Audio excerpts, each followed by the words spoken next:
Bonjour à tous et bienvenue à ce 11e cours sur la série 30 jours, 30 lettres en préparation au 120e anniversaire du Rabbi de Lubavitch. Et aujourd'hui, on va étudier une lettre adressée à ce que l'on appelle un mashgiach. Mashgiach, c'est une personne qui est responsable dans une yeshiva. Non pas de donner des cours, même si c'est aussi possible, mais de s'assurer de la bonne conduite des élèves. C'est un travail qui peut s'avérer difficile, comme tout travail de surveillant dans une école. Et on va voir quel message le Rabbi a pour ce monsieur qui était un mashgiach, donc un surveillant dans la yeshiva de Torah Temet à Jérusalem. Et on est dans la lettre 3028. Comme d'habitude, vous pouvez retrouver le texte de cette lettre dans la description de cette vidéo et sur inspirationjuive.com. Si vous l'écoutez en podcast, vous avez un lien pour pouvoir le lire sur le site internet. Donc on est la lettre numéro 3028, par la grâce de Dieu. 14 Mar Cheshvan 5715, Brooklyn, au distingué chassid qui craint Dieu et assume une mission sacrée.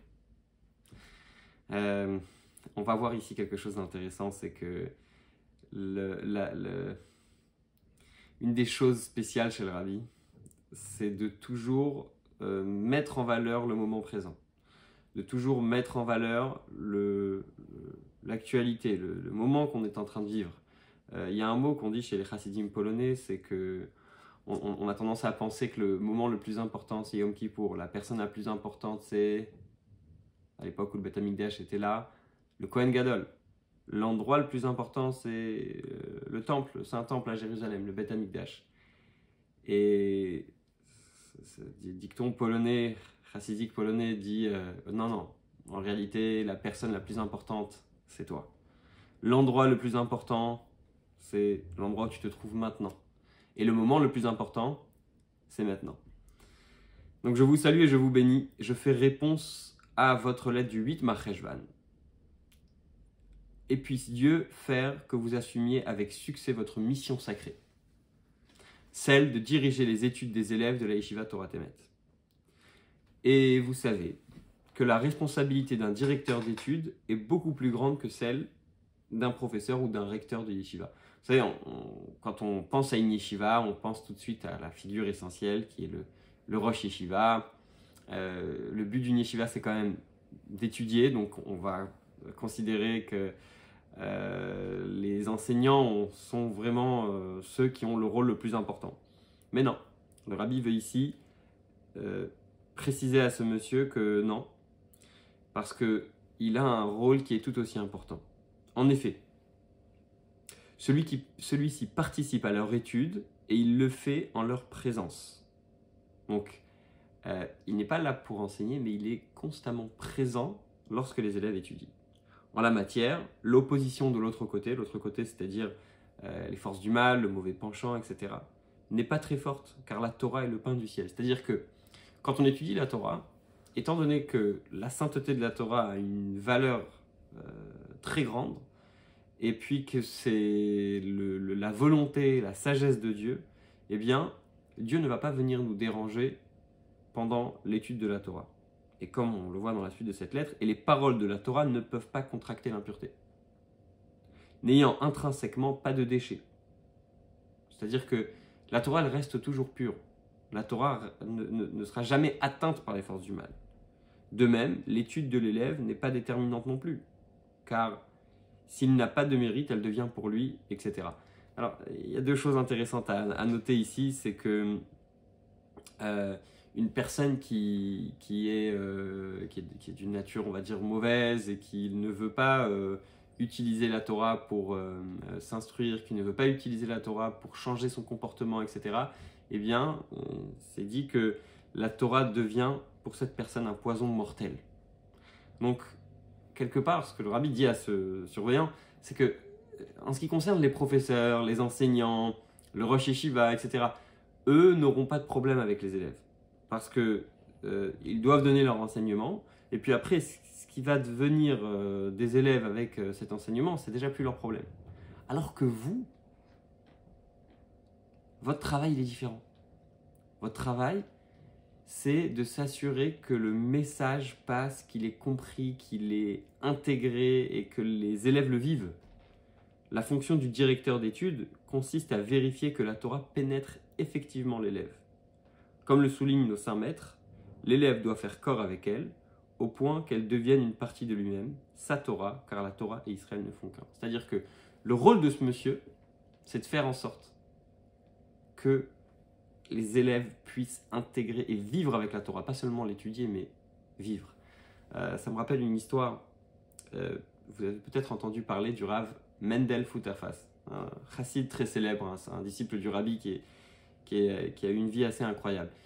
Et à un moment donné, il a fait part à l'un de ses professeurs, je pense que c'était le Mashgiach d'ailleurs, donc une personne qui aurait eu le même rôle que la personne à qui le Rabbi écrit dans cette lettre.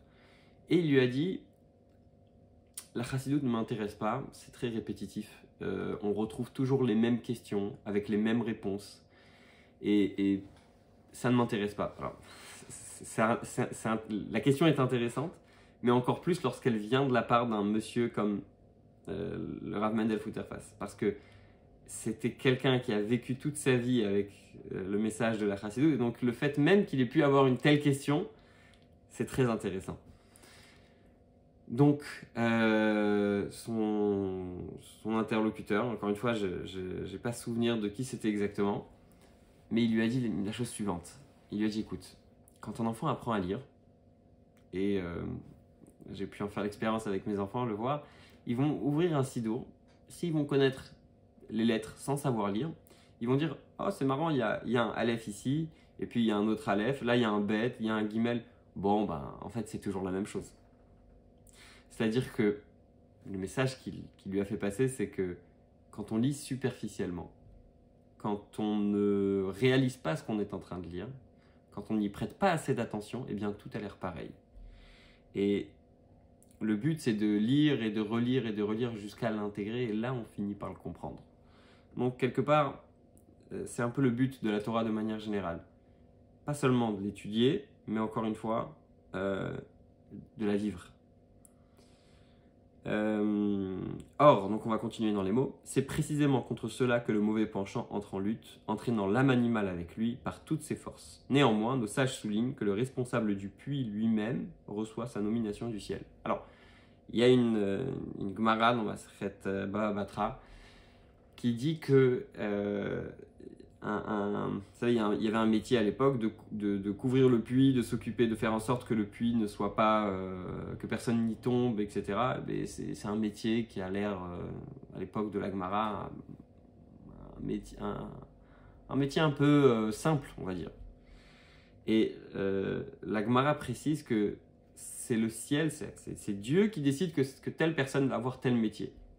Et donc, si on a un métier et qu'on réalise qu'en réalité c'est Dieu qui nous l'a donné, et je tiens à dire que c'est une expression récurrente, c'est quelque chose une idée qui revient souvent dans les enseignements du Rabbi, de dire que si on a été dans un certain endroit à un certain moment et qu'on nous a choisi à nous pour faire ce travail, eh bien c'est que c'est le ciel qui a décidé et qu'il faut continuer. Alors ça ne veut pas dire que le Rabbi n'a jamais encouragé quelqu'un à quitter son travail s'il ne l'aimait pas, mais il faut, surtout quand on est plus ou moins content d'un travail et que de temps en temps on a des périodes difficiles, de se dire, bon, c'est normal qu'il y ait des périodes difficiles, mais si je suis arrivé à ce moment-là, c'est que c'est mon rôle. Et là, la phrase suivante, très intéressante, il est donc certain que vous avez les forces nécessaires pour assumer cette fonction. On a parfois peur de certaines situations, de certaines personnes, il y a des choses qui font parfois très peur. Et ce qu'il faut se dire, c'est que si on a été mis à ce moment-là, dans ces conditions, c'est qu'on a toutes les forces pour le faire.